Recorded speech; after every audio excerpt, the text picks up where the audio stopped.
Just wanted to show you guys this. I'm in the middle of building a ribbon burner for my forge. This is my forge. I have these two single burners on top. And you see the placement's kind of staggered.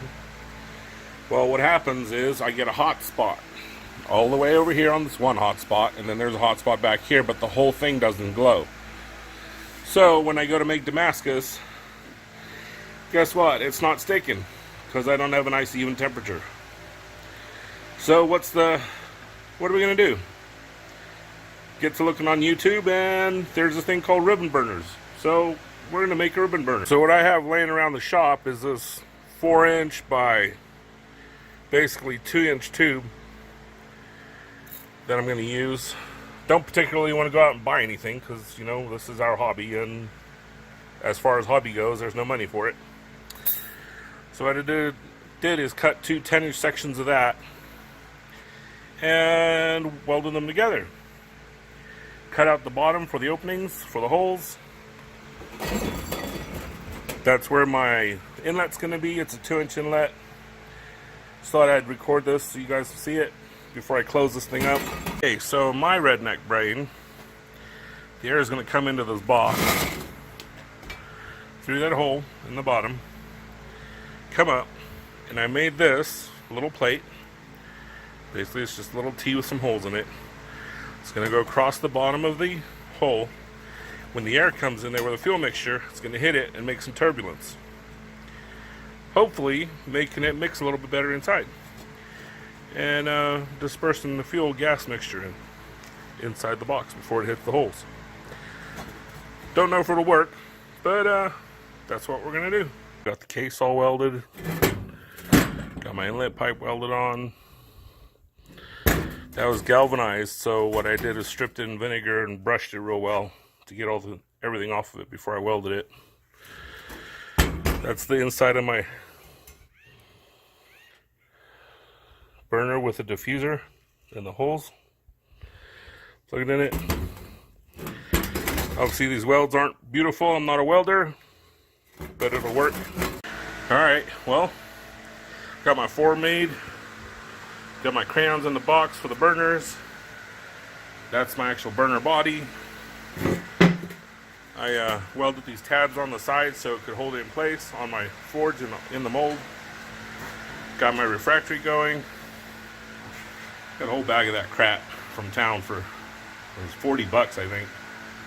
You got to be careful not to breathe that in. It's pretty bad for your lungs. So let me get this all wetted up and in there.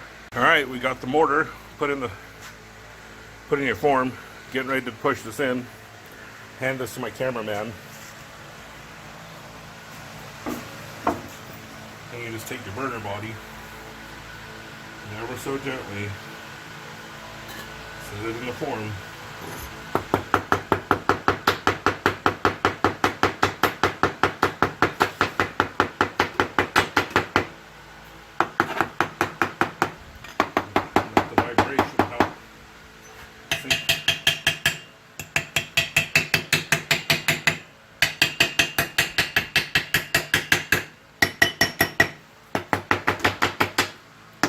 Lots of tapping to make sure that everything is all over the place.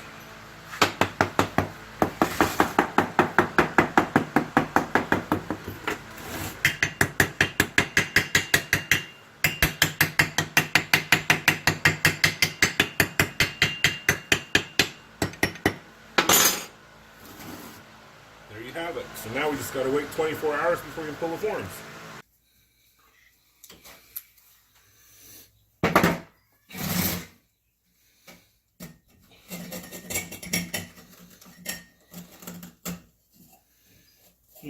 Must have forgot a screw.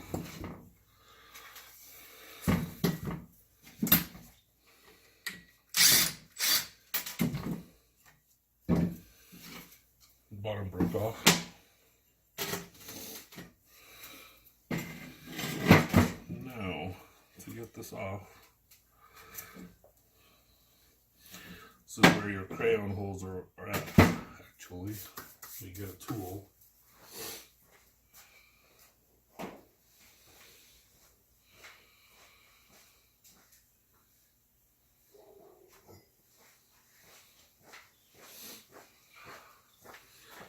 Probably not the best tool in the world, but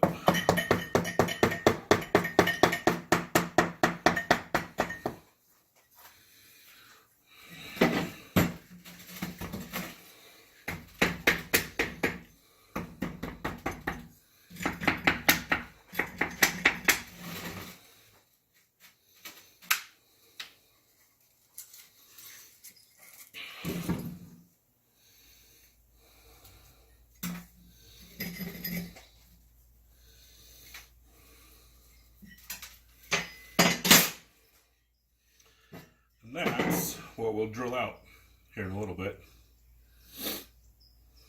And for now, I'm going to grab a rasp and clean off these edges real quick.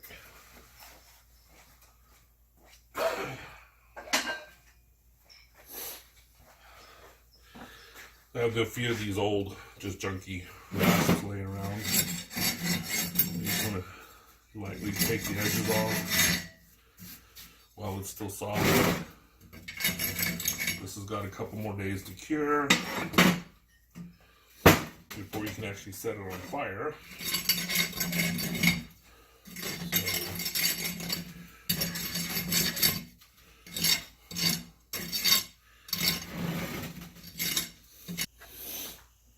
These are just cheap dollar store crayons, but what's really cool is you can just slide them out. Well, some of them you can just slide out. Break them free from the paper that's inside and give it a good twist.